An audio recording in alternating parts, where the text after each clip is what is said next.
અમરેલી જિલ્લાના ચલાલા નગરપાલિકાના પ્રમુખ અને ઉપપ્રમુખ સામે રજૂ કરાઈ અવિશ્વાસની દરખાસ્ત। ચલાલા નગરપાલિકાના તમામ 24 સભ્યો ભાજપના હોવા છતાં ભાજપના મહિલા પ્રમુખ નૈનાબેન વાળા અને ઉપપ્રમુખ પ્રવીણભાઈ માલવિયા સામે અવિશ્વાસની દરખાસ્ત રજૂ કરાઈ। સભ્યોની અવગણના, વહીવટમાં અવિશ્વાસ અને ભ્રષ્ટાચાર વિરુદ્ધનો પ્રસ્તાવ મૂકવામાં આવ્યો। 7 માસ પહેલા એકમાત્ર બજેટ બેઠક બોલાવ્યા બાદ એક પણ સામાન્ય સભાની બેઠક ન મળતા સદસ્યોમાં નારાજગી। 15 દિવસમાં સામાન્ય સભા બોલાવવા અથવા સક્ષમ અધિકારી સમક્ષ કાર્યવાહી કરવાની ચીફ ઓફિસરને ચીમકી।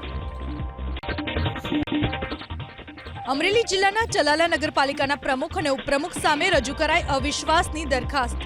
ચલાલા નગરપાલિકાના તમામ 24 સભ્યો ભાજપના હોવા છતાં ભાજપના મહિલા પ્રમુખ નૈનાબેન વાળા અને ઉપપ્રમુખ પ્રવીણભાઈ માલવિયા સામે અવિશ્વાસની દરખાસ્ત રજૂ કરાઈ। સભ્યોની અવગણના, વહીવટમાં અવિશ્વાસ અને ભ્રષ્ટાચાર વિરુદ્ધનો પ્રસ્તાવ મૂકવામાં આવ્યો। 7 માસ પહેલા એકમાત્ર બજેટ બેઠક બોલાવ્યા બાદ એક પણ સામાન્ય સભાની બેઠક ન મળતા સદસ્યોમાં નારાજગી। 15 દિવસમાં સામાન્ય સભા બોલાવવા અથવા સક્ષમ અધિકારી સમક્ષ કાર્યવાહી કરવાની ચીફ ઓફિસરને ચીમકી।